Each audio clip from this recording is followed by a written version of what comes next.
Welcome into this special CHGO Blackhawks emergency podcast. I'm Jay Zawaski here with Mario Tirabassi. How's everybody doing? Thanks for jumping in. We appreciate it very, very much. And hey, this is what we do here at CHGO Sports. If you're checking us out for the first time, we have the ability to jump on whenever big news breaks. This is pretty big news.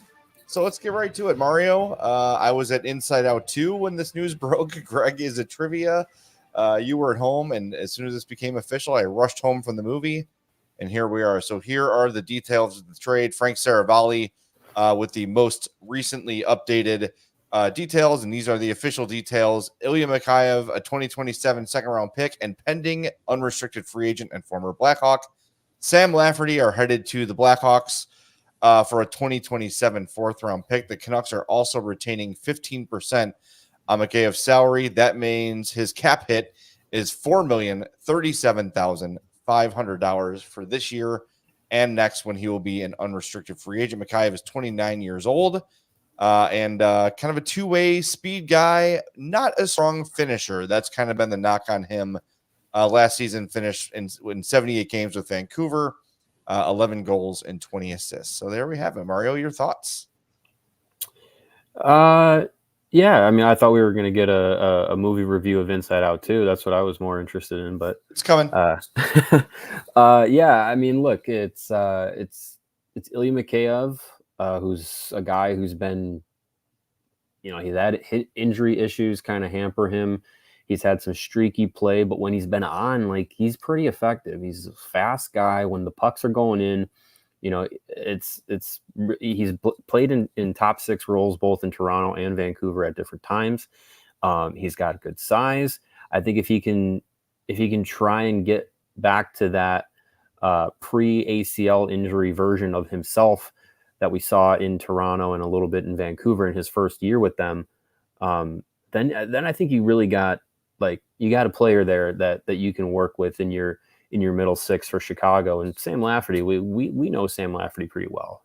And at this point, everyone really knows what you're getting with Sam Laferty. You're getting a guy who's fast, who's ferocious on the forecheck, is effective as a penalty killer, and that's pretty much all you're going to get. And you know what? That's okay. Like, I think if he wants to have a second go around in Chicago, I think his time here was really good. People really liked him when he was traded to Toronto in the in the trade along with Jake McCabe. I think a lot of people were, a little upset to see him go because of what he had turned into, and he was super affordable at $1.15 million. But, I think you would probably be able to re-sign him at a similar cap hit, maybe 2 years, maybe a little bit longer, maybe shorter. Who knows? It's really up to what, Lafferty wants to do. And I think mainly with these two guys, at the very worst, you have improved your fourth line, let's say. Sure. Over guys like Reese Johnson, over guys like Mackenzie Entwistle. Like, no offense to Mackenzie Entwistle, who could still come back. I don't know. But these guys, if they're on the fourth line for Chicago next year, that's an improvement. And that's at the bottom of expectations. If you get two guys who could play on a third line, or Mikheyev maybe even a top six, if he's really able to regain that form, it's a really good move. Yeah, so I see a couple of people in the chat. Among them is our buddy Brandon Sikora, who's in it with every show. He says, I don't really understand this trade. The upside's there. Unless this dude becomes another Jason Dickinson, then great. You don't have to read into it that much. Here's the deal. The Hawks have to spend $11 million to get to the cap floor. They've got pretty much unlimited cap space at this point. You improve the bottom six of your team. You acquire a future second-round pick. Great. And all you have to give up is a fourth-round pick in 2027. So if you're only looking at the pick swap, it's a win for the Hawks. Oh, and by the way, you're getting Ilya Mikheyev and you're getting Sam Laferty, most likely. We don't know if he's going to resign, but you would think the fact that they acquired him means they have some interest in bringing him back. And I mean, this is what Kyle Davidson's been doing. And I don't want anyone to think, and I don't think, this is not the move. This is going to be the thing that, like, defines the offseason. Now, 2 years ago, maybe this is something you say, okay, I see what they're doing. These are some gap fillers, but you're taking a chance. I got to make sure is it Mikheyev or Mikheyev? I think generally you're right both ways, but maybe when we talk to him this summer, we can get the official pronunciation. It's like Nazar, Nazar. Yeah, and like I feel like I've heard it say I've heard the name Demidov and Demidov. Like, yeah, I think either way you're correct, but you can get the official pronunciation directly from him when we talk to him soon. Yeah, maybe he'll be there on Monday. The other thing too is people are like, wow, this means that. And Zach says in the chat, Mikheyev, a Russian, has the same agent, Dan Milstein, as Ivan Demidov. Guess who else is represented by Dan Milstein and is Russian? Big brain. Artem Levshunov is Russian and represented by Dan Milstein. So he's Belarusian, but close, pretty close. But same agent. Yeah, the big brains are the wheels are churning tonight. Yeah, I don't think this move has any impact on who they draft whatsoever. I think this is a move made entirely separately from the number 2 pick. But yeah, I think it's like you were saying, like if this was the move of the offseason, okay, we were talking about not having an opportunity to pick a guy like Demidov again.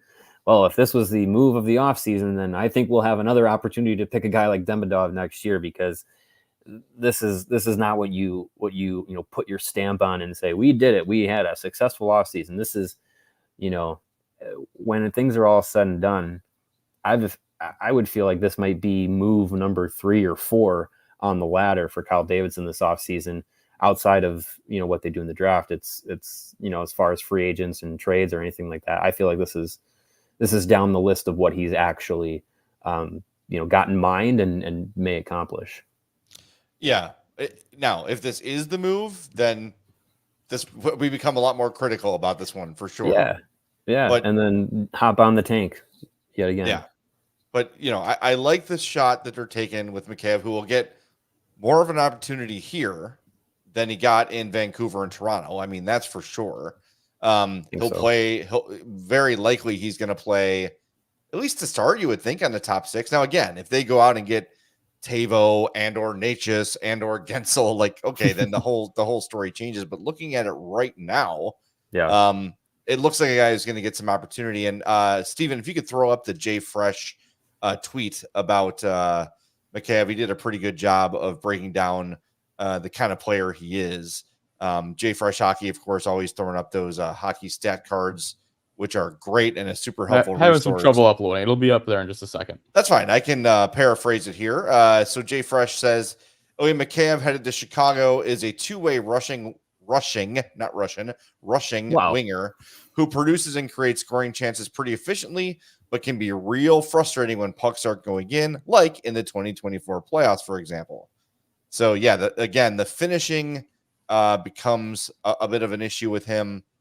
But again, he's playing 4th line minutes in those teams, so we'll see. We'll definitely see. Yeah, I feel like Mikheyev, when things aren't going right for him,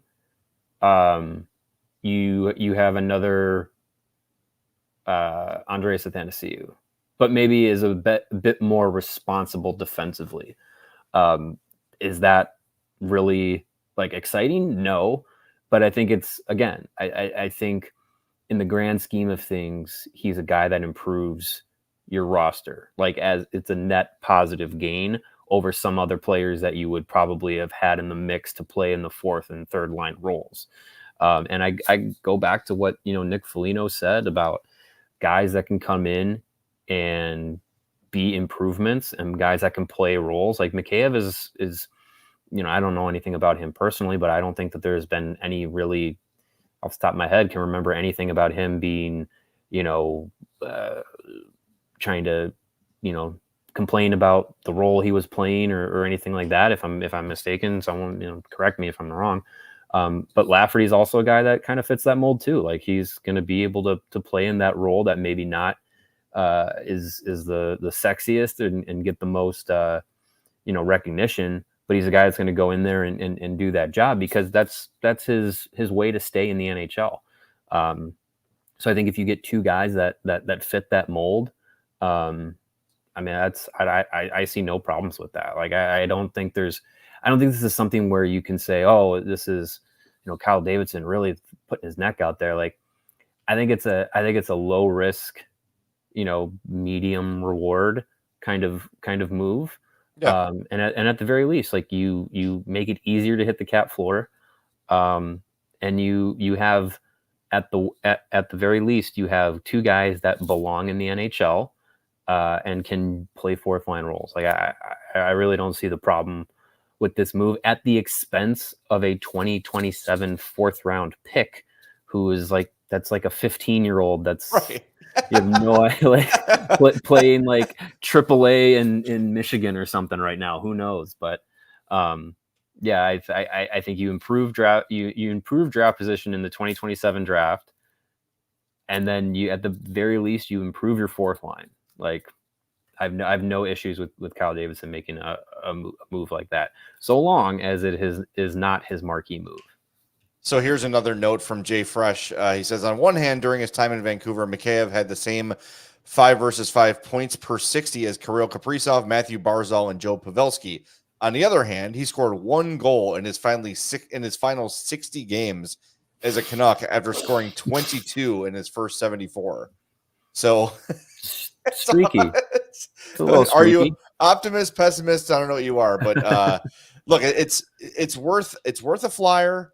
Why not? And again, if you don't sign Lafferty and Mikheyev sucks and you move on, you still got a second round pick for a fourth round pick. Yeah, you improve draft position at the very, very least.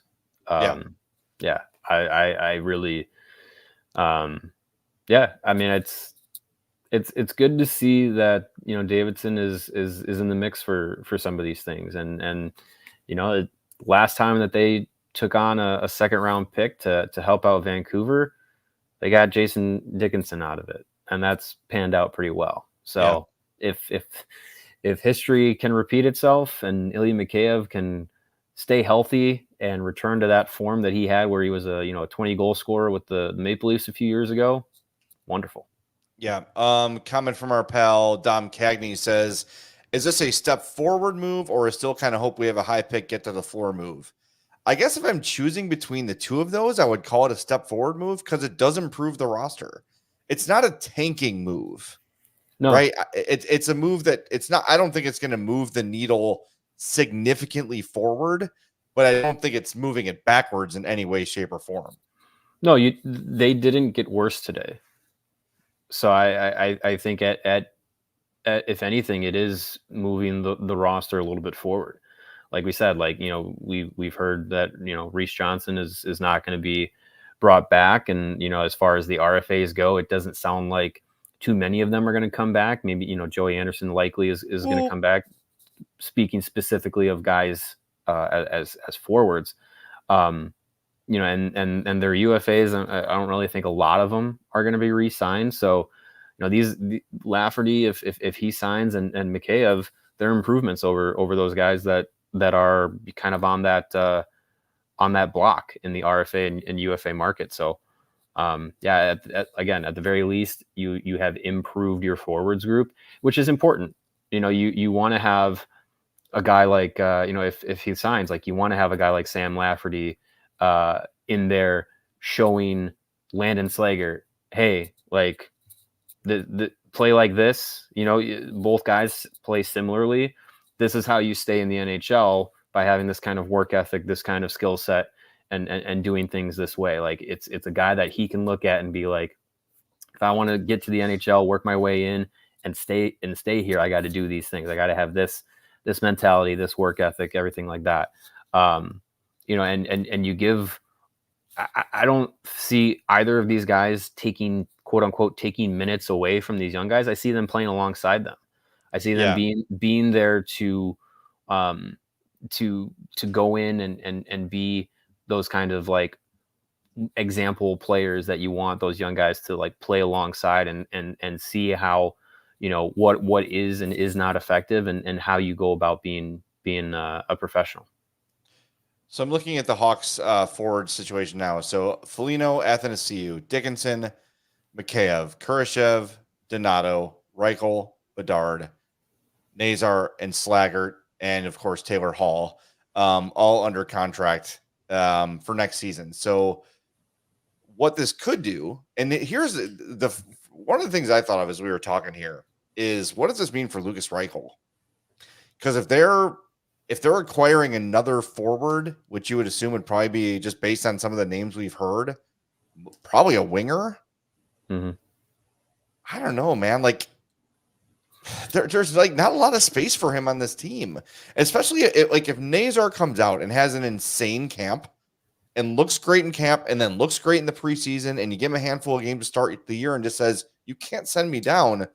Lucas Reichel is going to have nowhere to go, man. Like that's something to keep an eye on here too. Like that's part of this whole offseason, that the way you see them proceeding here and the way you see him moving on, I don't know. I don't know what it means for Lucas Reichel. I haven't given up on him completely, but I wonder how the organization feels if you truly, got Kyle Davidson over a beer one day and said, hey, what do you really think? I'm curious. I don't know the answer, but I'm curious. He talked about roster competition, competition for ice time in training camp, and what's going to push this team forward is getting guys in here that are going to push, specifically the young guys, but also each other, veterans too, to push them to make their spots. And look, if Reichel's one of those guys that's, down the depth chart as forward number 12, 13, 14, and you got other guys that have outplayed him, sorry, like this is an organization that I think is seriously trying to look at who is going to push things forward, who is going to, make this team better. And just because you were a first round pick, just because you were supposed to be a focal point of the rebuild, doesn't mean you are guaranteed that spot if you're not playing that way. So for Reichel, like, yeah, they signed him to an extension. They're giving him an opportunity to prove that he's more of the guy that you saw in the first portion of his NHL time than the second portion of his NHL time. And he's got to force them to give him a spot.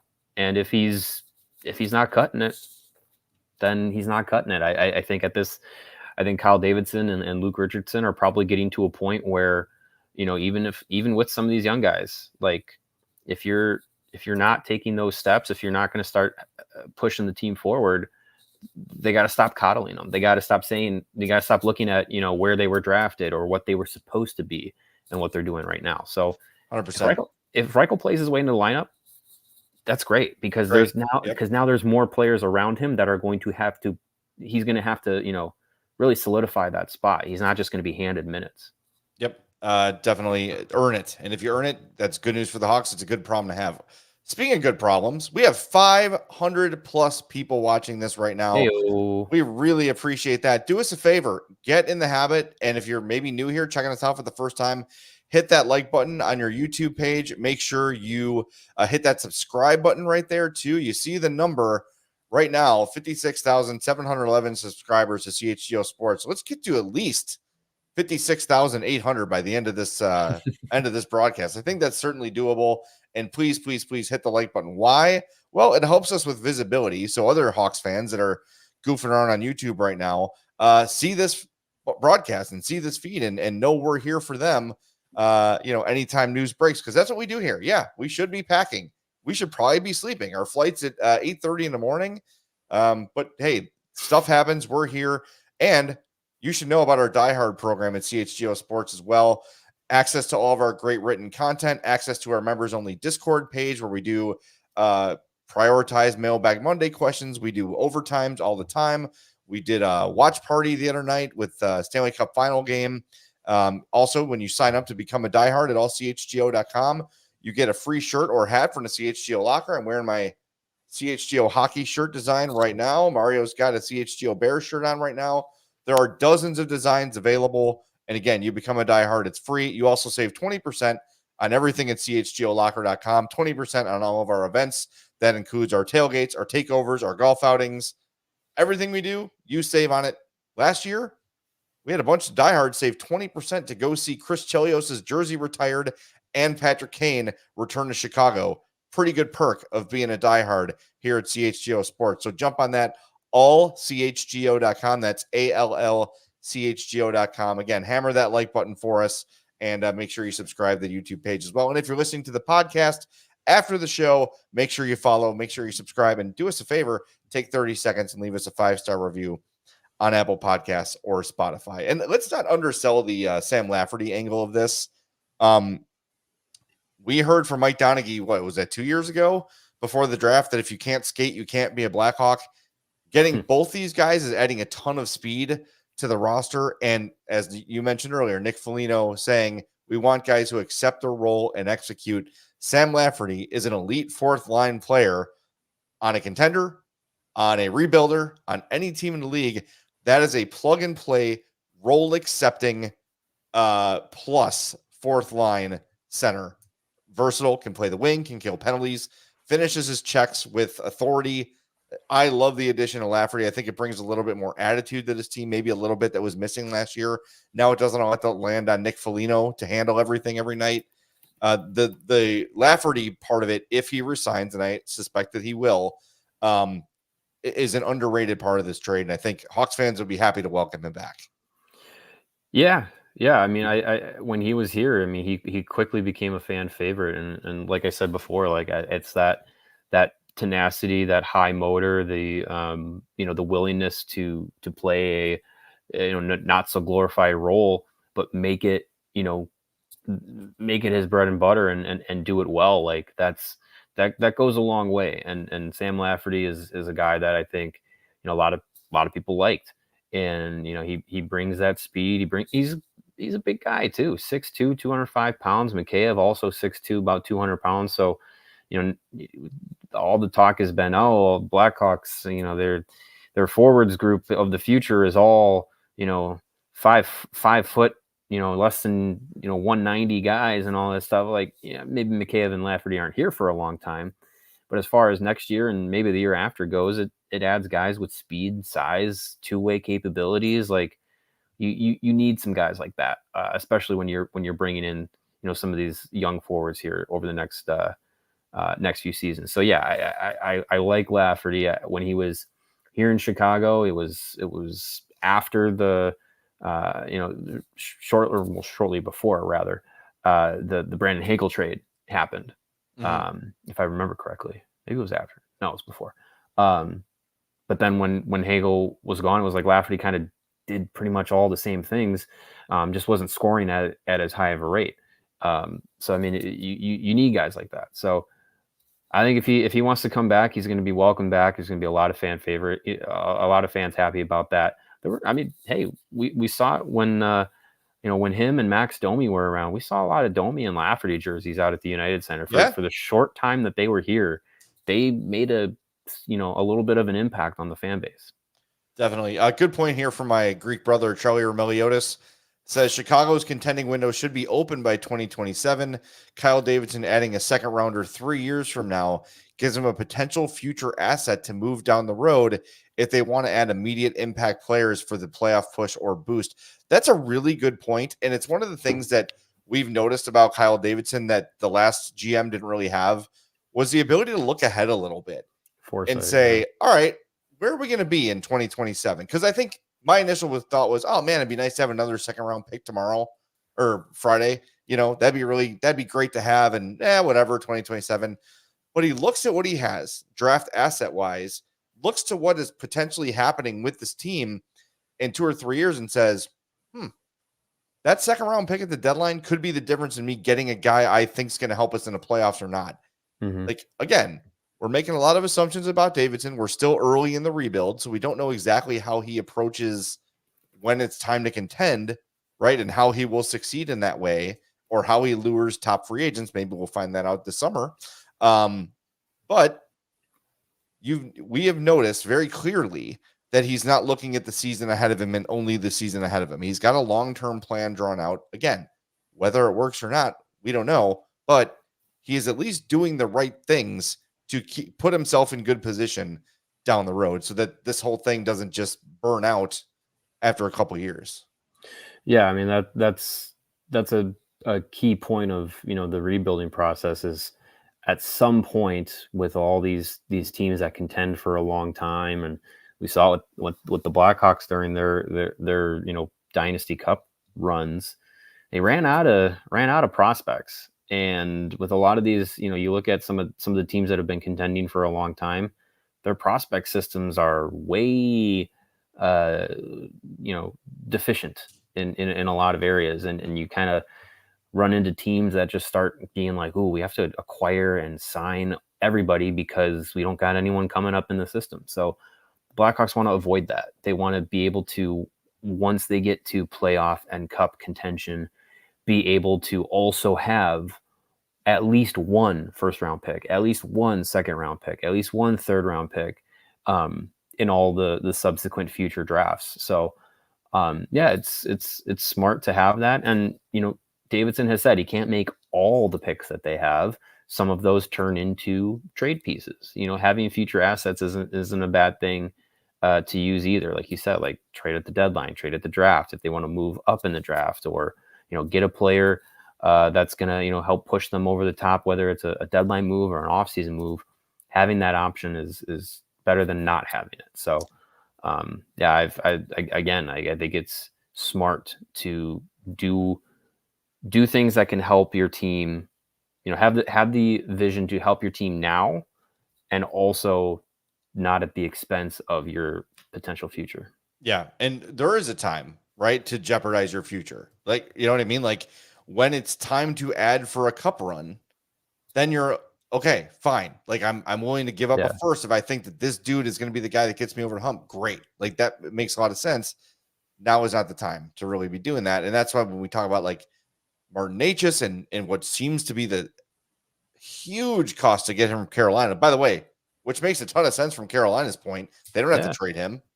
No. They're happy to have him next year. They'd be happy with that. So they're going to hold pat until they get what they want. And maybe the Hawks don't have the assets to do it now, or really the appetite for really giving up the future for a guy like that. So I don't know. It's interesting. I'm really interested to see how the next few days go and what they plan on adding besides this move. By the way, again, we have a lot of new listeners today. If you missed today's earlier podcast, we had TSN's Craig Button on. It was incredible. He was awesome. I was ready to run through a wall like Kool-Aid Man after talking to him. Just the passion and the insight and knowing everything. And I'll just tell you a little teaser if you haven't heard it. If you're Team Demidov, you're going to love it. If you're Team Levshunov, you might not love the podcast as much as the Demidov people. But either way, you're going to get a ton of information from Craig Button. So check that out.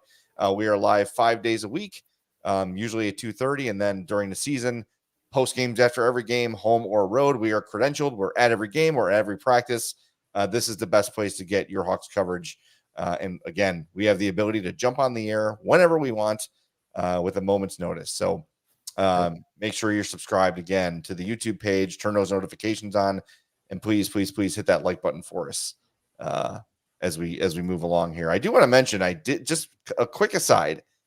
When this was going down, the previews were rolling in Inside Out 2, the new Disney movie. I'm not going to spoil it, but add Inside Out 2 to the list of hockey movies. It is absolutely a hockey movie. I would say like a good like 20% of the movie is hockey. Okay. Like it's like the whole storyline is her at a hockey camp and like what's going on around her, like emotionally and all, like playing in front of new people. And I love the movie. I love the Inside Out movies. This one was great. Lots of good laughs. So I recommend it. And certainly definitely a hockey movie. Nice. Yeah. I definitely want to see it. I loved the first one. I thought it was really good. Tried to show it to my daughter, but we've gotten through maybe the first 15 minutes of it before it's on to the next thing. Yeah. So when we were on vacation in Florida and we were trapped by the rain, we were thinking, oh, maybe we could take my daughter and her cousin, who are 5 days apart at 2.5 years old. We were like, oh, maybe we could take them to go see Inside Out 2. And I was just like, they're going to sit there for 10 minutes. Like that's going to be a waste of time. But I do eventually want to see it, show it to her, because I think I really love how they depict the emotions and how things truly feel, especially for a kid being, I think the main character is like 11, 12 years old, something like that. Like, yeah, she's 13 in this and my daughter's 14. So it very much resonated. Yeah. And then, having it be a hockey movie, especially for my daughter, a girls hockey movie. That's awesome. And as pointed out in the chat here, Kendall Coyne Schofield is a voice in the movie. Were you able to pick her out, or she's an announcer at one point? No, she's an announcer at one point in the games, or at one point in the movie. See, I called it a game. That's how much hockey's in it. Anyway, that's an aside. Highly recommended. Really great movie. So, all right, why don't we tie a bow on this thing? We will good. I have to wake up in like 6 hours. Yeah, seriously. So, no show tomorrow. That's Thursday. We'll be en route to Las Vegas early in the morning. Kyle Davidson speaks tomorrow, so we'll share that video on our social feed at CHGO_Blackhawks on Twitter. Go follow that right now. If you're not already, we'll be sharing a ton of content from there. Friday, we're going to have a hands-on with the new Fanatics jerseys. We're going to be able to tug it, pull it, try to break it, rip it, all those sort of things. Then we're going to head to the draft. Mario will cover the draft. Greg, Boyson, and I will be live during the draft. So we'll be on the air for the entire thing while Mario is handling all the reporting. Then the second day, the three of us will tackle day 2 because it is a big, big day. And then after the draft, we'll head over to Circa, do a post-draft wrap-up show, and then enjoy Vegas. Kind of looking forward to that. Yeah, it's going to be a lot of fun. And cannot forget, Connor Bedard wins the Calder on tomorrow night. So we'll be... I don't know. Well, we'll see. But we'll be at the NHL Awards and be able to... talk with him, presumably after his Calder Trophy victory, and see who else we can run into. Should be fun. We owe Craig Button a beer too. We do. And I found out that Stephen Ellis from the Daily Faceoff, who we had on a few weeks ago as part of our draft preview extravaganza, he is staying at Circa, so we'll probably cross paths with him and chat and see what he's been up to. That's awesome. I can't wait. I mean, last year was our first one, and it was like, there's Frank Saravalli, there's Craig Button. Like, it was just like, it was cool. There's Jerome McGinley, there's Steve Yzerman. Like, what the hell? Like 1994 Jay was freaking out, man. It was awesome. Hopefully I have a little more again. Yeah, we know where he's at. All right, we'll talk to everybody tomorrow. Have a great day. Get some sleep. We will send you the Kyle Davidson speaks at 1 p.m. Vegas time. That is 3 p.m. Chicago time. So look for quotes to start rolling out around then, and then we'll send the whole video either via YouTube or on our Twitter account. We'll see what we can do. The time restraints are probably not great, so we'll figure that out. But it'll be there one way or another. So make sure you're following us. Make sure you subscribe. Make sure you hit that like button on the way out and head over to your podcast app and subscribe there as well. We appreciate all the new people here tonight. We appreciate all the likes you've given us, all the subscriptions you've given us. Steven, do we have an update on the subscriptions? We added about 29. All right. I'll take that. Bad. Not bad, right? I mean, safe to assume that a lot of people here are already subscribers. Yeah. You guys do have one of the most loyal followings of all of our CHGO sports podcasts. Hell yeah. Damn right.